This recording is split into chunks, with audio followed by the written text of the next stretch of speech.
शीतल मिश्र शुणु पेसेंट बर्तमान serious condition रे ताको मुंडे रे बहुत बड़ा आघात लगी डॉक्टर बाबू मो स्वामी को आपण बचे दियंतु मु दुई कोला छाड़ी के मो बचे नय रे मो स्वामी को धरि बचु मो स्वामी ने जदी कि छे छे मो बचे पारे मो आपण को हाथ जोड़ू छे डॉक्टर मो स्वामी को बचे दियंतु मो स्वामी बिना मोराउ के ना शुणु आपण गोटे काम करନ୍ତୁ आपण मेडिकल काउंटर रे 5 लाख टंका डिपॉजिट कर दियो आउ जदी टंका डिपॉजिट न करि परिबे ताले पेशेंट को आउ कुआडे नहीं जा नहीं आपण टंका पे जम्मा व्यस्त होंतुनी आपण मो स्वामी को बचे दियंतु टंका मु नहीं कि आसीबे ठीक अछि सिस्टर ऑपरेशन पई ओटी रेडी करो ओके सर ठीक अछि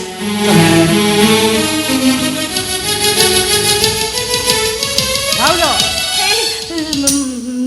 तमे एठी थाओ हां मु जाउची टंका जोगाड़ करके आनिबे तमे एठी थाओ मु साथे साथे आसी हे भगवान मो सांग संपत्ति को भल कर दियो प्रभु मो सांग संपत्ति को भल कर दियो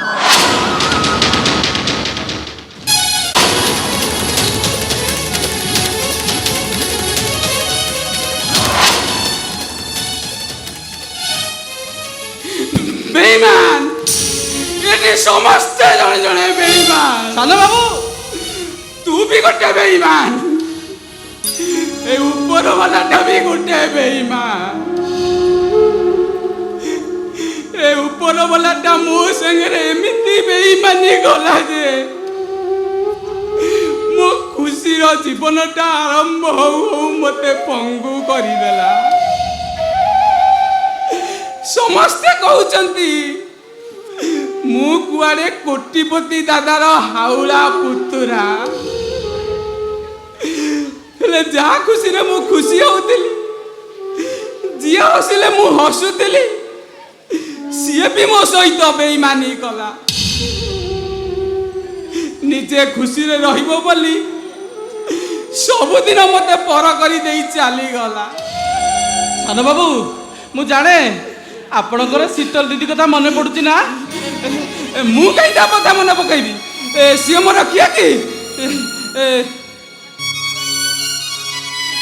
सी मोर जदि किए होता आज को 2 मास हला गलानी तरुटिए कौन मो कथा तार मन पड़ुनी तू को मते मने पकाउथल कि तू चिन्हि पारुनु आखि दीटा फुटी जाइছিল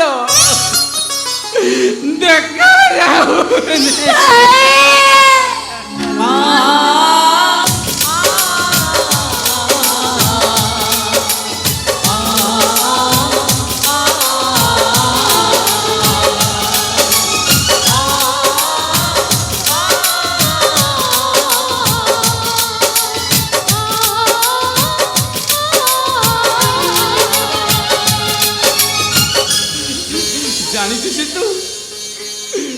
केम्पा हाथ बेडसीटा गोड़े पारनी बोली फैन पवन बाजी मो मुंड बिंदुची तू तू कौन मो भाई रो जत्न नौनु कि दीदी तमे गला दिन से कौन मत पाखरे पुरई दउछंती हे भाई तू ठीक से खिया पिया करूछु ना लो दीदी तमे गला दिन ना सानो बाबू संपूर्ण खाया पिया छाड़ी देइछंती हाँ दीदी खाली सेतिकी नुहे मु जेते भल रोसईबास कर रांधिले भी से सब बेले कहते मो सीतुटा नहीं बेले मते किछि खाइबार चुनिल सोना आउ जानिछ दीदी आज सकाळु ना सानो बाबू बहुत जोर रे पार्टी कले चित्कार कले आ मते कहले ए सोना तू गोटे थाली रे कोन खाइबा पाई बाड़िछलो हला आउ गोटे थाली रे बाड़ुनु मो सीतु पर आसिले खाइबो बेईमान चोरानी कुकुरनी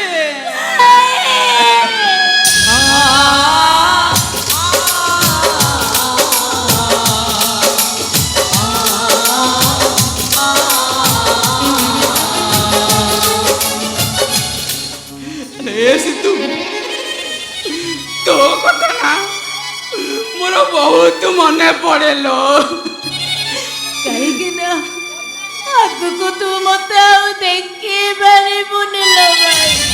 ସିତୁ ଆଲୋ ତୋର କଣ ହେଇଛି? କାହିଁ ଏମିତି କହୁଛୁ?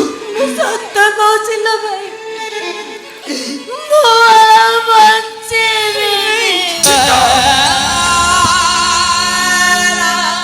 ଦିଦି ଆରେ କଣ ହେଇଛି ତମର? କାହିଁ ତମେ ଏମିତି କହୁଛ? ହଁ ଦିଦି, ତମେ କାହିଁକି ସେ ଅମଙ୍ଗଳ କଥା ଗୁଡାକ ତୁଣ୍ଡରେ ଧରୁଛ କହିଲ? ମୁଁ ଜାଣିଛି ଦିଦି, ବାବୁ ସିନା ଆଜି ତମ ଉପରେ ରାଗିଛନ୍ତି, ହେଲେ ଦେଖିବ କାଲି ସେ ତମକୁ ନିଶ୍ଚୟ ଖୋଜିବେ। ଖୋଜିବେ? କୋଉଠି ଖୋଜିବେ? ଘରେ ଖୋଜିବେ ନା ବାହାରେ ଖୋଜିବେ? ମଶାଣି ଜୋଇବାକୁ ଯାଇ ଖୋଜିବେ। ଆରେ ସିତୁ ଆଲୋ କଣ ହେଇଛି ତୋର? କାହିଁ ଏମିତି କହୁଛୁ? ସିତୁ ଦିଦି ଆରେ କଣ ହେଇଛି ତମର? କାହିଁ ତମେ ଏମିତି କହୁଛ? କଣ ହେଇଛି ଦିଦି? କୋଉ ମହାକାଳ ଗ୍ରହ ମୋ ଆଖିରେ ପଡି ଯାଇଛି ଲୋ। ଯୋଉ ଡାଳକୁ ଧରୁଛି ସେଇ ଡାଳ ଛିଡି ଯାଉ। ସାତଗିରି ପତ୍ର ଚଢେଇଟା ଉଡି ଉଡି ଆସି ଏ ଡାଳରେ ସେ ଡାଳରେ ତୁଟା ବରଗଛ ହେଇ ବସେ। ମୁଁ ଖାଲି ସେ ଆକାଶର ବର୍ଷାକୁ ଅପେକ୍ଷା କରିଥିଲି, କୋଉଦିନ ସେ ଅସରା ବର୍ଷା ଆସିବ ବୋଲି। ହେଲେ ହଠାତ୍ ଦିନେ ସେ ଅସରା ବର୍ଷା ବଦଳେ ନିଆଁ ବରସି ଗଲା।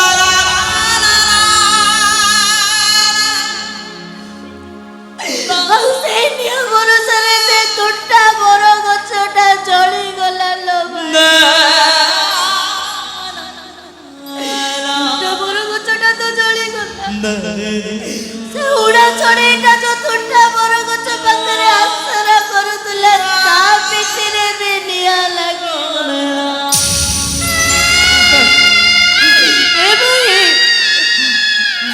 ମୁଁ ତମ ମାନଙ୍କ ପାଖକୁ ହାତ ଯୋଡୁଛି ଲୋ, ମୋ ପ୍ରତି ଦୟା କର। ସେଉଡ଼ା ଚଢେଇଟାକୁ ତମେ ବଞ୍ଚେଇ ଦିଅ। ମୋ ତୁଟା ବର ଗଛଟାକୁ ଆଶା କରି ତୁମେ ବଞ୍ଚେଇ ଦିଅ। ଆଲୋ ସିତୁ ତୋର କଣ ହେଇଛି? କାହିଁ ଏମିତି କହୁଛୁ? ସିତୁ ସିତୁ ଦିଦି ତମର କଣ ହେଇଛି? ତମେ କାହିଁ ଏମିତି କହୁଛ? ମୋ ସମ୍ପଦ ଏବେ ମରଣ ମୁହଁରେ ପଡ଼ିଛନ୍ତି। ଡକ୍ଟର କହିଛନ୍ତି 5 ଲକ୍ଷ ଟଙ୍କା ନହେଲେ ସେ ମରିଯିବେ।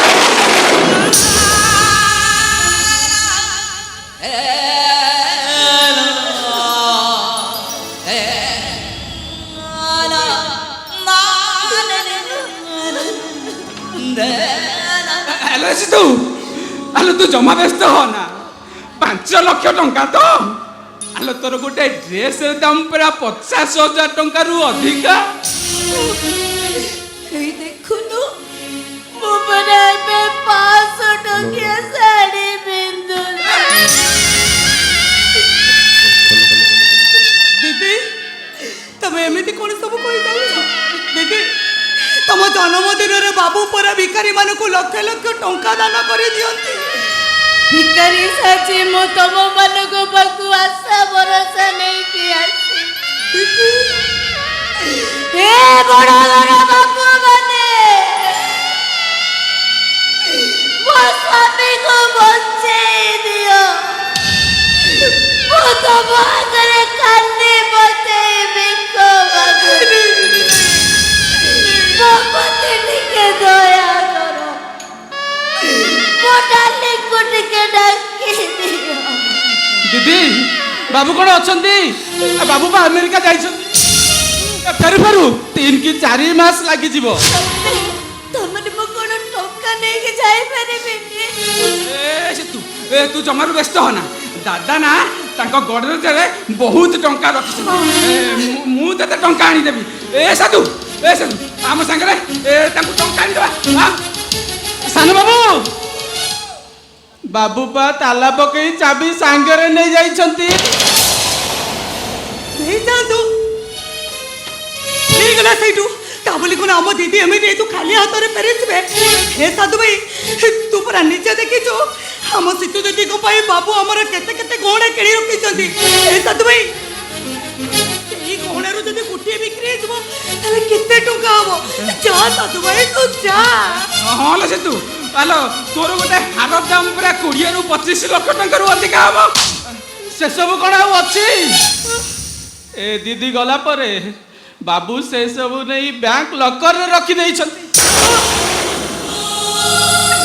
ତାହେଲେ ମୁଁ ମୋ ସ୍ୱାମୀକୁ ବଞ୍ଚେଇ ପାରିବି? ନାଇଁ ନାଇଁ, ତୁ ଜମା ବ୍ୟସ୍ତ ହନା, ମୁଁ ଗୋଟେ କ'ଣ କରୁଛି। ଏ ସାଧୁ, ତୁ ଗୋଟେ କାମ କର, ଦାଦାଙ୍କୁ ନା ଫୋନ କର। ଦାଦାଙ୍କୁ ଫୋନ କଲେ ସିଏ କ'ଣ ଗୋଟେ କିଛି କରିବେ। ଫୋନ କଲେ ଲଗା, ଫୋନ କଲେ ଲଗା, ଫୋନ ଲଗା, ଶୀଘ୍ର ଲଗା।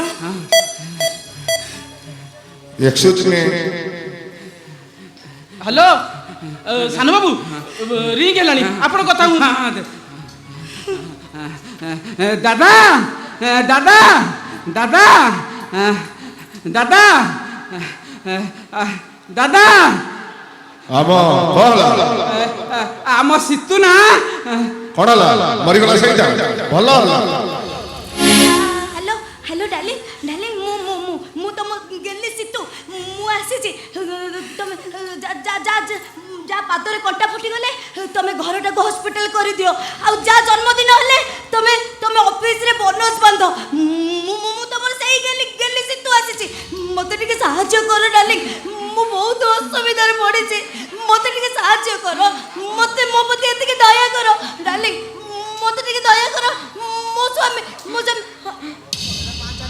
ଦାଦା ବୋଧେ ଫୋନଟା କାଟିଦେଲେ ଲୋ।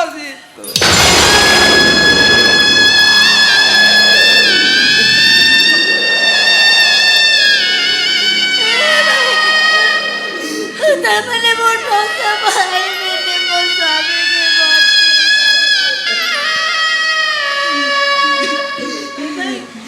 ମୁଁ କ'ଣ ଏତେ ବଡ଼ ଭୁଲ କରିଦେଇଛି?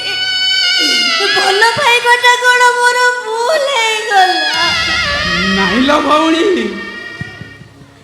ଆରେ ଦୁନିଆଟା ପରା ସେଇଆ। ଏଠି ଘରେ ଲୋକମାନେ ରାଧାକୃଷ୍ଣ ମୂର୍ତ୍ତି ରଖି ପୂଜା କରନ୍ତି, ହେଲେ ନିଜ ଘରର ରାଧା ମାନଙ୍କୁ କଳଙ୍କିନୀ ଚରିତ୍ରହୀନା ବୋଲି କୁହନ୍ତି। ଆଲୋ ଏଠି ଲୋକମାନେ କେଦାର ଗୌରୀ ପ୍ରେମ ଶୁଣି ଏହା ବୋଲି କୁହନ୍ତି, ସମବେଦନା ଜଣାନ୍ତି, ହେଲେ ନିଜ ଘରର ଗୌରୀ ମାନଙ୍କୁ ଥାଉ ଥାଉ ସୁଧି ହେଇ ପଡ଼ନ୍ତି। ଏଟା ପ୍ରତ୍ୟେକ ମଣିଷଙ୍କ ଦୋଷ ଲୋ ଭଉଣୀ, এটা প্রত্যেক মଣିষଙ୍କର দোষ। এটা হচ্ছে ମୋ ଭାଗ୍ୟର ଦୋଷ, এটা হচ্ছে ମୋ କପାଳର ଦୋଷ।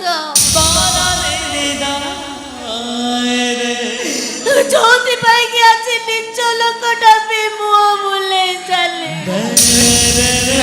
ଆଲୋ ସିଏ ମୁହଁ ବୁଲେଇ ଦିଅନ୍ତୁ, ମୁଁ ଅଛି, তো ভাই আছে, তু জমার ব্যস্ত হন, তু জমার ব্যস্ত হন, মু আছি। দেখিব তাহলে দেখিব মু কম করবি। তু এইটি তু এইটি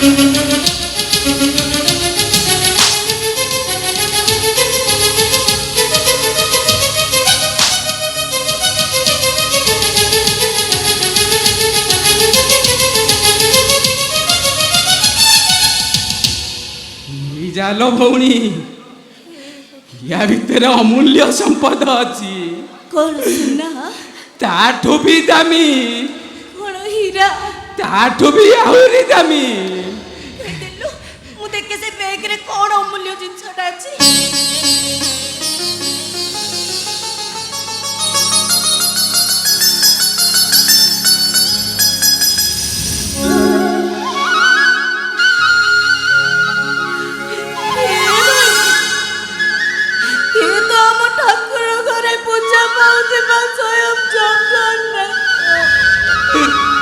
হলো ভৌণী, আলো ইয়াঠু বড় সম্পত্তি এ দুনিয়ারে আউ কিছু নাই। ଆରେ ୟାଠୁ ବଡ଼ ଡକ୍ଟର ଏ ଦୁନିଆରେ ଆଉ କେହି ନାହାନ୍ତି। ଇଏ ବା ବିପଦ ସମୟର ବନ୍ଧୁ। ତୁ ଦେଖିବୁ ଜଗନ୍ନାଥଙ୍କୁ ନେଇ ସମ୍ପଦଙ୍କ ମୁଣ୍ଡ ଉପରେ ରଖିଦେବୁ, ଦେଖିବୁ ଦେଖିବୁ ତୋ ସ୍ୱାମୀ ନିଶ୍ଚୟ ଭଲ ହେଇଯିବେ ଲୋ ଭଉଣୀ, ନିଶ୍ଚୟ ଭଲ ହେଇଯିବେ।